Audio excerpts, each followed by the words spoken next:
La facultad de traer voluntariamente de vuelta una y otra vez la atención dispersa es el origen del juicio, el carácter y la voluntad. William James. Los niños tienen cada vez más cosas que aprender, más plataformas para interactuar con el mundo, más estímulos que procesar, y así no es de extrañar que les cueste cada vez más centrarse y focalizar la atención, tomar decisiones teniendo en cuenta a los demás y a sí mismos. Esta semana, Redes quiere insistir en el ámbito de la educación. Los niños deben aprender también a aprender, y para ello se requiere una cierta capacidad de autorregulación, es decir, ser conscientes de su atención y de sus emociones. Si la neurociencia nos está demostrando lo maleable que es el cerebro, en especial en los primeros años, transformemos la educación para producir personas con cerebros más felices, más responsables y más cooperativos.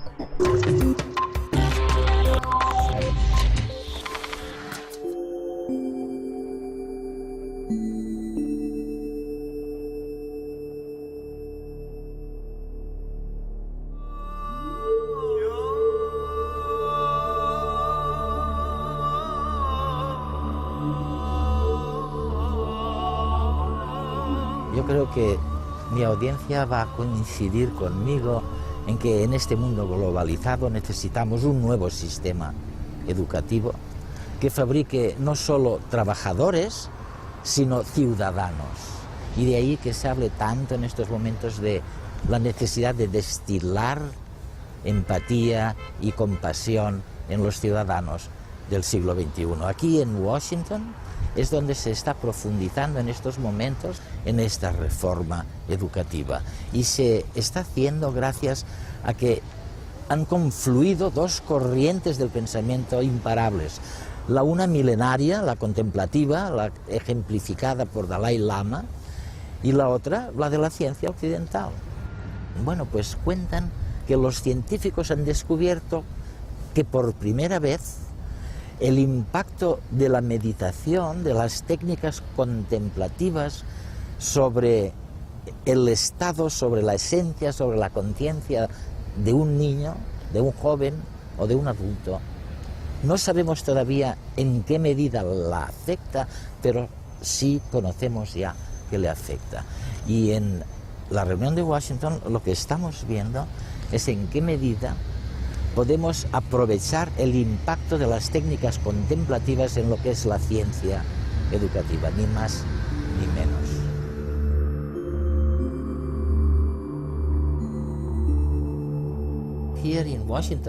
Ahora que se celebra en Washington este congreso increíble,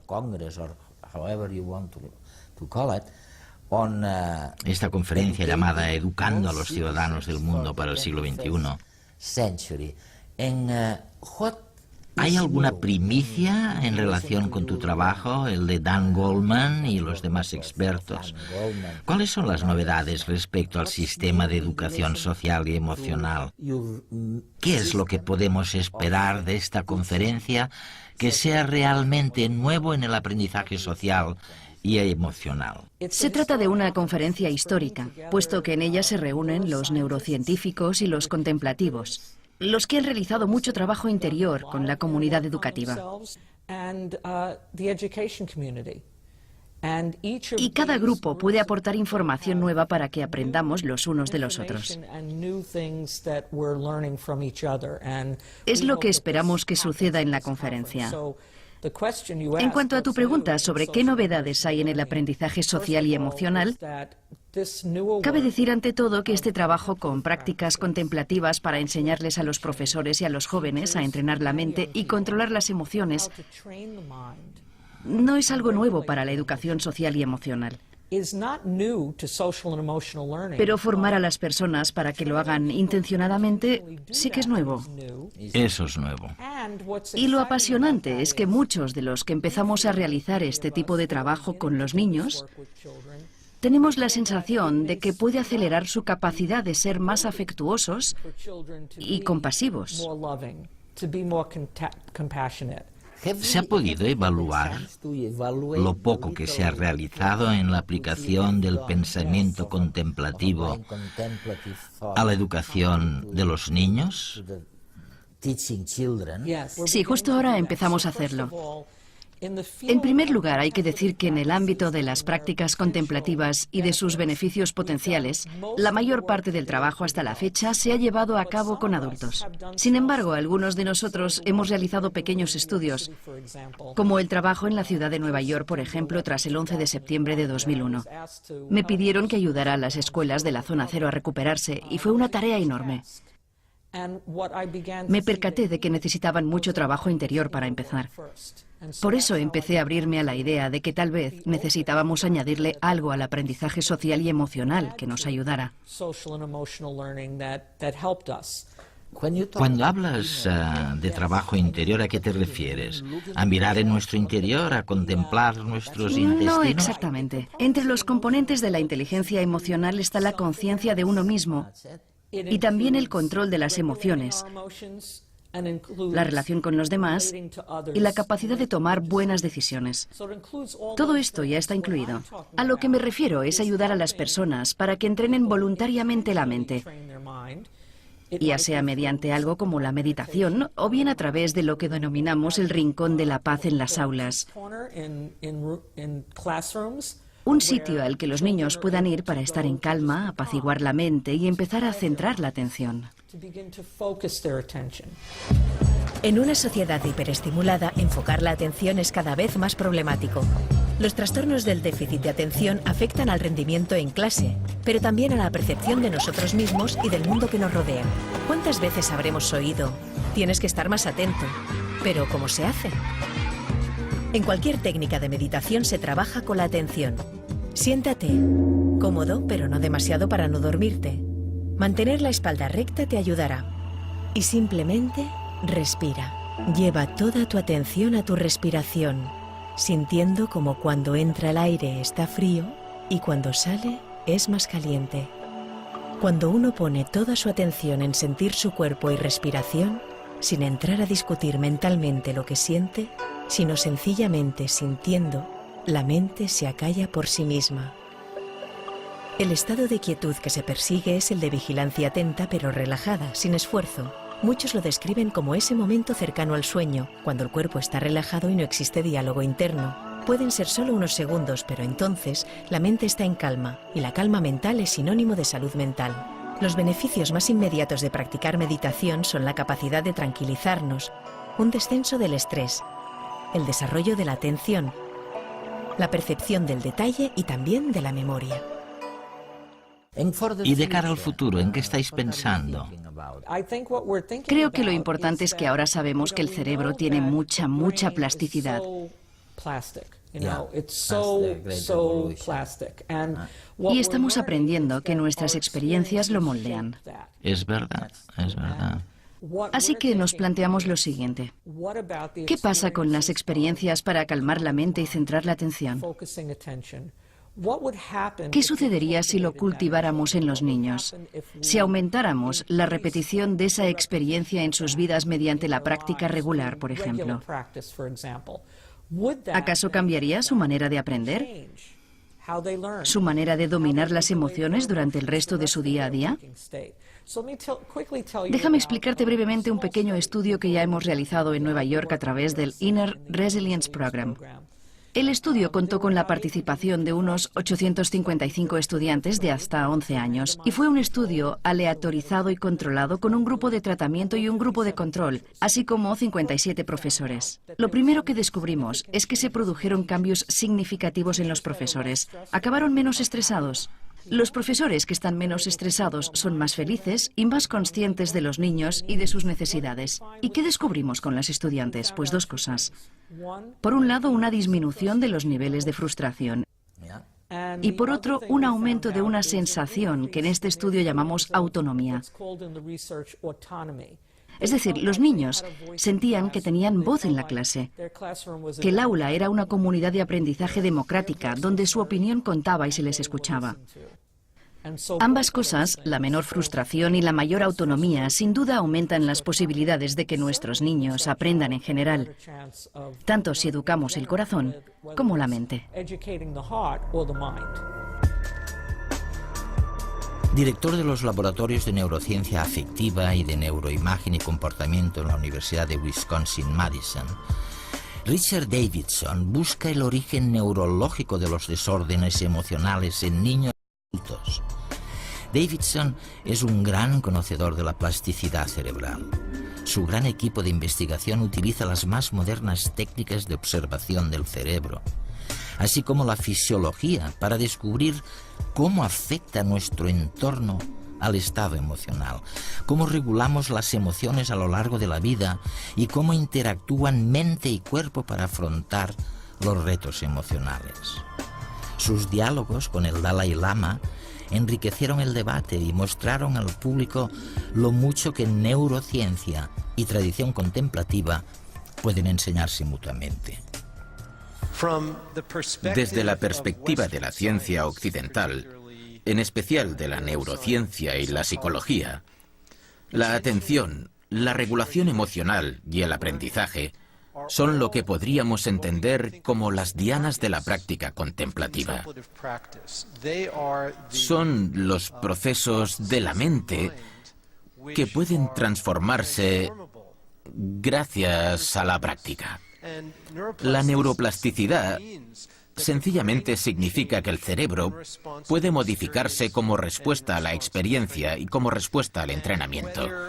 Tanto si es nuestra intención como si no, nuestro cerebro siempre se ve influenciado por los que están a nuestro alrededor, por nuestro ambiente, nuestra cultura, nuestro contexto. Creo que uno de los mensajes de este congreso es que podemos ser responsables de nuestro propio cerebro y crear el tipo de condiciones y el ambiente que sustenten el desarrollo de cerebros sanos en nuestros hijos. Existen investigaciones que indican que una atención inestable, una atención que oscila y una regulación emocional pobre son ambas cualidades que interfieren en el aprendizaje. Así que, por ejemplo, si un niño de enseñanza media, entre horas de clase, tiene una discusión con sus compañeros en el pasillo, esa discusión le enfada y entonces va y pasa a la clase siguiente unos minutos más tarde. Si sus emociones aún continúan presentes, las emociones negativas interferirán en la capacidad de aprendizaje durante su siguiente clase. Y en verdad, tenemos buenas evidencias científicas que indican que ciertos tipos de emociones, en particular las emociones negativas, pueden interferir en nuestra capacidad de conservar información en la mente y producir un impacto negativo en nuestro aprendizaje. Ahora, ¿puedo preguntar? por favor, Cuando utilizas la palabra negativo, ¿en qué sentido lo haces? el significado que le doy aquí es... Creo que su santidad ha utilizado emociones destructivas, lo que incluiría la ira. Pero lo más importante en la forma en que lo utilizo aquí es que estas son emociones que persisten más allá del punto en el que podrían resultar útiles. De modo que, realmente, esta es la idea que está tras la regulación emocional. La extensión en la que la emoción persiste más allá del punto en que podría ser útil. Entonces, interfiere con la capacidad del niño para aprender. Algunas veces, la ira es necesaria. En ese sentido, está la ira motivada por la compasión. Esa ira es positiva. De ese modo. En respuesta a una situación especial, a veces es necesario enfadarse. Aunque necesaria. Y sí, con un propósito. Más allá de eso, ¿no? Más allá de eso es destructiva. Mark Greenberg, otro de los participantes de estas jornadas, dedica sus investigaciones a comprobar la efectividad de las actividades escolares para mejorar las habilidades sociales, el aprendizaje social y emocional, el aprendizaje cognitivo de los estudiantes de primaria y de secundaria. Él se centra especialmente en la prevención de la violencia y de la delincuencia y analiza para ello el papel del individuo, de la familia y de la comunidad a la hora de poner en marcha programas de prevención. Mark, trabajas en el campo de la prevención de problemas y mi primera pregunta sería la siguiente. En la educación, ¿qué es lo que intentáis prevenir? ¿De qué intentáis protegeros? En la investigación preventiva con niños, lo que intentamos es evitar un conjunto de problemas comunes que pueden presentarse en los niños. La agresividad, el mal rendimiento en las aulas, la falta de atención. Cuando alguien es agresivo, no presta atención y a menudo no obtiene muy buenos resultados en lectura o matemáticas. Pero pensamos en la prevención no solamente como una manera de prevenir un problema, sino especialmente de reforzar el desarrollo del niño e instaurar una serie de factores protectores. Por eso, nos interesa empezar con los niños de 3 o 4 años y ayudarles a calmarse cuando se alteren, incluso a conocer sus sentimientos, saber cuándo están disgustados y desarrollar una sensación de autoconciencia. ¿Y cómo se puede ayudar a un niño a que se calme cuando está alterado? Pues se puede hacer de muchas maneras, pero con los niños más pequeños, si empezamos sobre los 3 o 4 años, lo hacemos contándoles una historia sobre una pequeña tortuga. La tortuga tiene muchísimos problemas para llevarse bien con sus amigos, tiene problemas de disciplina en clase y a veces se pone muy nerviosa por algo que le dice su madre o su profesor, pero aprende a meterse dentro de su caparazón y a respirar profundamente y calmarse. Utilizamos la metáfora de la tortuga y cuando los niños se alteran, les pedimos que hagan esto. Si un alumno tiene problemas en la escuela, cuando estoy allí de profesor, le puedo decir al niño que está empezando a descontrolarse, tal vez es buen momento de hacer la tortuga. Esto significa que cruce los brazos y que respire profundamente y que luego me diga cómo se siente. De esta manera, enseñamos a los niños cosas sobre el cuerpo, sobre cómo pueden utilizarlo junto con la respiración para aprender a calmarse. Nadie lo ha hecho antes, ¿eh? No, no se ha hecho. Y hemos demostrado mediante una serie de estudios aleatorizados durante 30 años en Estados Unidos, Suiza, Países Bajos y varios lugares que cuando se les enseña a los niños estas habilidades para calmarse y se les enseña cómo identificar sus sentimientos, pero también cómo hablar adecuadamente sobre cómo se sienten, mejoran de un modo natural sus habilidades para relacionarse con los demás. Y también mejoran sus habilidades académicas. Porque el niño no es más que uno. El cerebro no es más que uno. No hay un cerebro emocional y un cerebro cognitivo. Y cuando la capacidad de prestar atención, calmarse y hablar eficazmente de los sentimientos se combina en el desarrollo de un niño, todo funciona mucho mejor.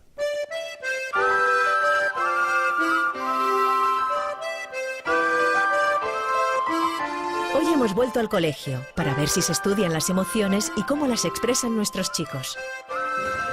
A ver si os acordáis, hacía unos días hablamos sobre las emociones, ¿no? ¿Qué son las emociones? Las emociones son respuestas evolutivas que expresan cómo nos sentimos, mental y físicamente, con relación a algo que está ocurriendo en nuestro entorno. No importa nuestra raza o cultura, todos, sin excepción alguna, respondemos con la misma cara cuando nos enfadamos, estamos contentos, sentimos asco, tristeza, sorpresa o miedo.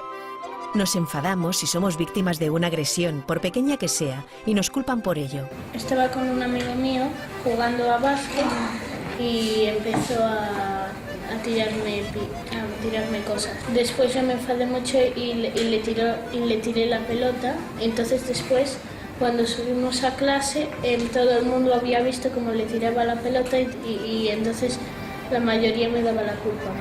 Y a veces nos enfadamos tanto que incluso perdemos los papeles. Estaba escuchando música con un iPod y mi hermano no paraba de molestarme y tenía estaba muy enfadado. Me enfadé tanto que le pegué. O no podemos creer que un ser querido se muera. No me lo podía creer, era imposible porque, no sé, era imposible. No te lo podías No imaginar. me lo podía creer, no me lo podía meter en la cabeza. Otras nos duele el rechazo. Ahora mi hermano, ha cambiado de instituto y está en un pueblo con mis primas y mis tíos. Y mi padre casi siempre lo llama y yo también quiero hablar con él. Y cuando me pongo yo, dice qué quieres, no sé qué, y pasa de mí, claro, yo quiero saber cómo le va. pero no se deja y yo pues me siento rechazada y me siento muy mal. Pero nada supera la alegría de una nueva vida. Y yo no estaba cuando yo estaba en colonias y me alegró mucho y bueno, es que no lo conocí hasta pasaron 3 días y mi madre le mandó la foto de mi hermano a una profesora y me alegré muchísimo. Y una de las cosas que nos da más miedo es lo desconocido. Y empezó como si alguien estuviera dando golpes a las puertas o a las ventanas y tuvimos mucho miedo, nos fuimos corriendo, se nos cayó toda la comida y cuando salimos no había nadie. Y es que no lo podemos evitar. Llevamos un mundo entero bullendo dentro.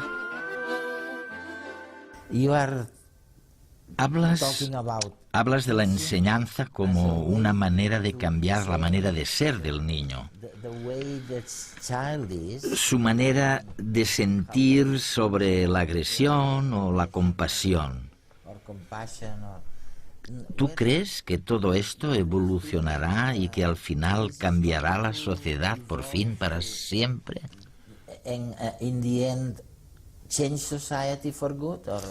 Creo que sí. Me parece que hay una transformación que ya está en marcha. La vemos en varios países. Por ejemplo, en algunos estados de Estados Unidos, Illinois por poner un caso, todas las escuelas deben elaborar ahora un plan para el aprendizaje social y emocional de los niños. Del mismo modo que tienen un plan para la lectura o las matemáticas. Tienen que hacerlo por ley. Y en la Columbia Británica, en Canadá, el objetivo de responsabilidad social se considera al mismo nivel que el objetivo de desarrollo académico. En Inglaterra se reserva un rato cada semana, por lo menos 2 veces por semana, para el desarrollo social y emocional de los niños, como parte del plan de estudios nacional. ¿Y disponemos de los profesores adecuados para Pues sí, eso? la siguiente pregunta es, ¿cómo podemos formar a los profesores para que lo enseñen bien? No existe ni una sola universidad en el mundo, por lo menos que yo sepa, que exija que los profesores durante su formación reciban clases sobre desarrollo social y emocional. Por no hablar de que muchos profesores, según lo que sabemos en Estados Unidos e Inglaterra, alrededor del 50% de profesores dejan la profesión durante los primeros 5 años. ¿Cuántos? Alrededor del 50%. O sea, el 50%, la mitad. La mitad de los profesores. Tenemos ahí una gran pérdida de capital social. Estamos formando a muchísimos profesores que no permanecerán en la profesión. Y entre otras cosas se debe a que es un trabajo muy difícil. Muchos profesores se agotan emocionalmente y acaban quemándose. Creemos que uno de los motivos es que ellos mismos no aprenden muchas de las habilidades sociales y emocionales que pueden ayudar a crear el tipo de cultura en el aula que calme a los niños, les enseñe a llevarse bien entre sí y a ser más compasivos. Ahora los expertos como tú nos decís que es muy importante hacer algo para impartir una clase que ayude al niño a desarrollar sus propias actitudes, sus propios puntos fuertes, su vida en realidad. Pero esto no es nada fácil, ¿eh? Bueno, no es tan difícil como parece. Hasta ahora lo que hacíamos con los profesores era presionarlos muchas veces para que se centraran únicamente en lo académico, solamente en la lectura, las matemáticas y las ciencias. Y en eso se han convertido, en profesores de lectura, de matemáticas y de ciencias. Pero la mayoría de profesores eligieron la profesión porque querían llevarse bien con los niños. Les gustan los niños y quieren pasar tiempo con ellos, educarlos, prepararlos para la vida. Y conforme se lo vamos permitiendo y les brindamos más habilidades para hacerlo, descubren que disfrutan mucho más enseñando. Y que quizás puedan ayudar al niño a desarrollar su propia vocación o sus propias cualidades, ¿no? Eso es, sí.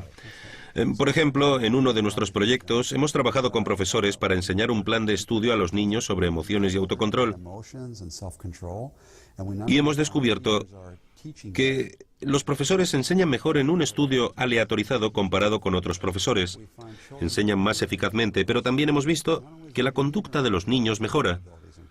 Y no solamente mejora su conducta, sino también sus habilidades cognitivas. Todo esto va de la mano. Cualquier director de escuela te hablará de los niños que los profesores mandan a su despacho, y no son niños que necesariamente tengan un nivel bajo de inteligencia, pero sí son problemáticos. son un problema en el aula. Con el tiempo estos niños se volverán más y más difíciles y muchos de ellos dejarán los estudios sin terminar. Sin embargo, los problemas de estos niños no son cognitivos, radican en su capacidad de hacer una cosa muy simple, porque si lo pensamos es simple. Calmarse cuando están alterados, tener buenas amistades y pensar en los sentimientos y las necesidades de los demás. Y conforme vamos enseñando estas habilidades, descubrimos que se pueden enseñar igual que se puede enseñar la lectura o las matemáticas, y vemos que los niños mejoran espectacularmente. Hemos realizado un estudio que le quiero explicar, aunque sea un estudio preliminar. Es un estudio sobre yoga y mindfulness o presencia alerta. Fuimos a escuelas en Baltimore, muy cerca de aquí, para que nos permitieran hacer una práctica de yoga con niños de 10 y 11 años.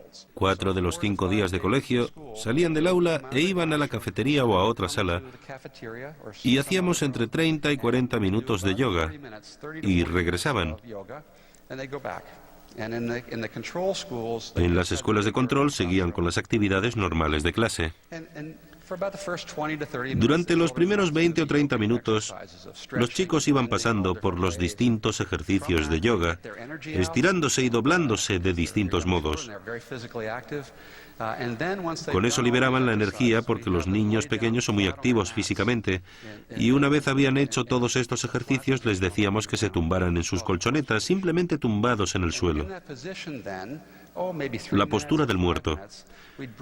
Y en esa posición durante unos 3 o 5 minutos les guiábamos a través de una meditación de atención. Un día les hacíamos fijarse simplemente en la respiración dejando que los pensamientos pasaran. Otro día les hacíamos escuchar los latidos del corazón y concentrarse solo en esa idea. Y otras veces hacíamos una meditación sobre la compasión, en la que los guiábamos a sentir compasión por sus madres, sus amigos y luego por gente que ni conocían. Lo que encontramos es que ese simple yoga diario durante unas 12 semanas redujo significativamente, según los comentarios de los niños, 2 cosas. Una, lo que llamamos rumiar, que es el tener constantemente el mismo pensamiento de preocupación y ansiedad. Las mismas preocupaciones una y otra vez en la mente. Y muchos de estos chicos se encuentran expuestos de forma regular al miedo de la violencia. Y lo segundo que comentaban es que tenían menos pensamientos intrusivos, pensamientos que no pueden controlar que llegan a su mente. Y la tercera cosa de la que informaban de manera general es que tenían una mejor habilidad para manejar sus emociones.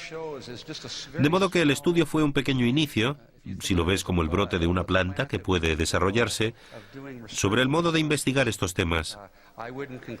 De esto no se concluye que los niños deben hacer yoga en todas las escuelas. Simplemente nos da una idea de que ahí hay un inicio prometedor y que ahora tenemos que hacer mejores estudios, con más cuidado para investigarlo.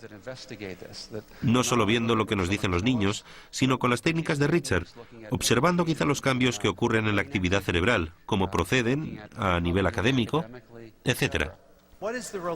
¿Cuál es la relación entre los pensamientos y las emociones? Ha hablado sobre cómo utilizar el razonamiento para ayudar a cultivar cualidades como la compasión. Hemos aprendido lo importante que es la memorización en la tradición budista y en la educación monástica. Y estaría muy interesado en escuchar sus comentarios sobre cómo la habilidad de razonar que se cultiva a través de la memorización podría también afectar al desarrollo de cualidades emocionales positivas. ¿Cómo está esto conectado? ¿Existe una conexión entre un tipo de entrenamiento cognitivo, como es la memorización, y el desarrollo de cualidades emocionales positivas tales como la compasión? En términos generales, cultivar la capacidad de pensar, ya sea a través del razonamiento u otra cosa para que nos ayude o no a acrecentar el potencial de nuestra compasión o bien de potencialidades negativas como la ira, no es una garantía. La memorización no. Sin embargo, por supuesto, esta investigación sobre cómo pensamos proporciona un claro entendimiento o conciencia sobre el valor o su destructividad. Esta emoción es destructiva esta emoción es beneficiosa. Algunas emociones temporalmente son beneficiosas, pero a largo plazo son dañinas. Algunas son temporalmente dolorosas, pero a largo plazo beneficiosas. Por tanto, esta es la auténtica investigación.